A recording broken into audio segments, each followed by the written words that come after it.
So party people, we got more board game news. If you love The Last Kingdom or you love designer John D. Clair, this is the night for you.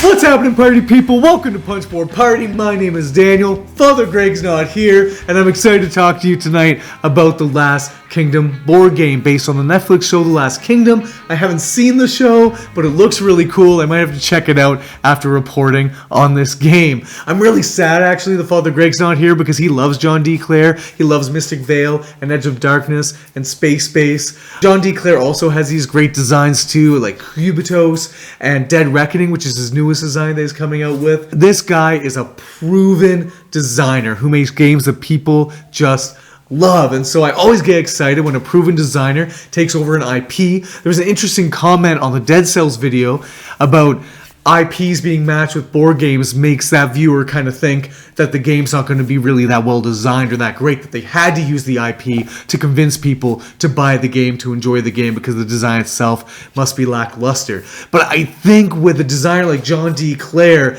that kind of worry can be put off to the side, because John D. Clair is known for making great game after great game after great game. And so what is The Last Kingdom? What are we looking at here? Well, we have a rule book, so we know quite a bit about what we're looking at. And so I'm just going to give a brief explanation of the kind of game that we have. Overall, this is a game that plays over 2 rounds, and each round is fairly similar, where there's going to be 5 regions contested. So there's the Danes, and there's the 3 different factions of the Wessex, and they're going to be kind of seated on the board at the beginning of the game in different iterations. And then throughout the course of the round, you're going to be playing cards from your hand. You're going to be purchasing actions from an action market, which I think looks really neat. You're going to be able to move your leader into various regions, all in the hopes of representing the faction, either the Danes or the Wessex, that support the most influence in that region. And if you do, you're going to gain victory points. And you're going to gain victory points based on where your player token is up on the particular track of the winning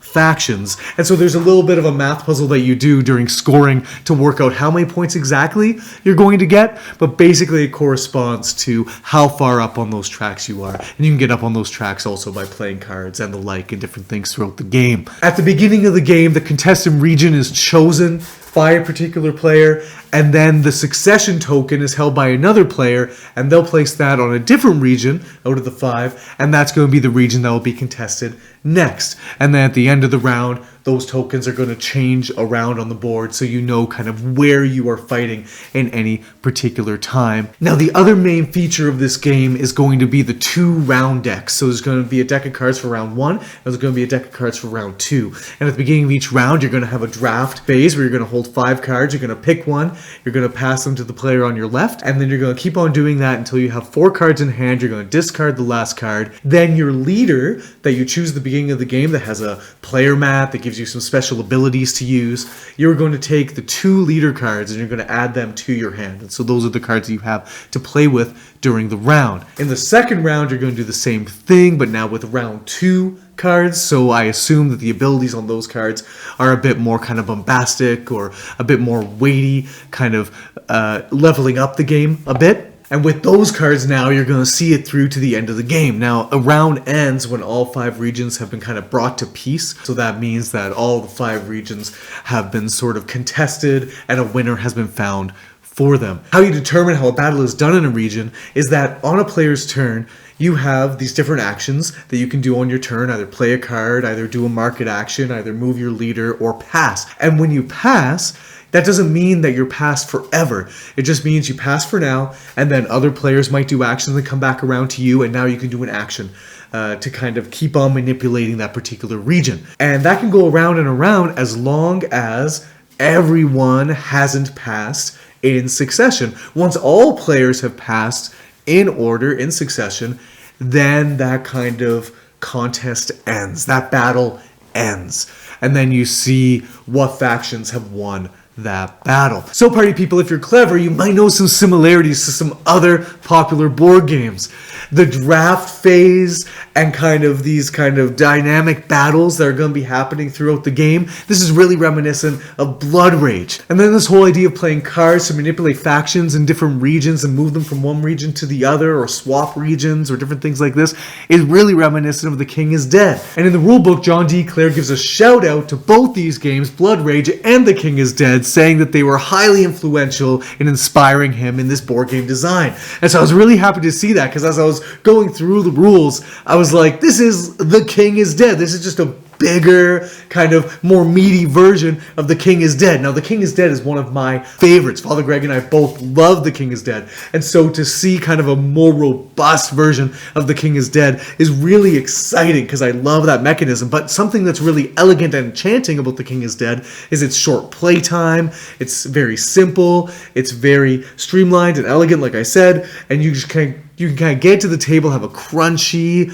kind of medium weight gamer experience, and not have wasted too much time. Now you take that elegant experience and you fill it out with kind of more mechanisms and kind of a lengthier playtime. That could be really good. It could also beg the question, why would I play this and not play either Blood Rage or The King is Dead? And so we're going to have to see how this all plays out. There's games that mix mechanisms from other games, and they do it brilliantly, and they kind of make the other games obsolete in a certain way. But then there's other games that try and do that, and people would rather just play the originals anyway. I imagine that what's going to happen is that all three of these games are going to find places on people's game shelves, and they're going to find plenty of table play and time. I think this is going to be really exciting for fans of the show, as well as fans of board games in general. If you are looking for your next kind of dudes on a map, area control style game, I think this is going to be it. These style of games are raising up and up and up in my preference, and so I continue to be drawn and gravitated towards these kinds of games. So this really speaks to me. This really jumped off the page when I was looking on Board Game Geek. So let me know down below what you think of The Last Kingdom. Are you excited for this? Do you think it's going to be good? Are you worried? Is there anything that worries you about this? I'm going to put a link to the rulebook down below so that you can take a good look at that and see for yourself. And again, keep in mind, this is just a test rulebook. It's not finalized yet. This is coming to Kickstarter soon, and so let me know down below if you're going to check it out, if you think you're going to back this particular project when it comes online. Okay, party people, if you like this video, please subscribe to the channel. If you're new to the channel, welcome. Please like the video. It helps a lot. And until next time, party people, have the best day.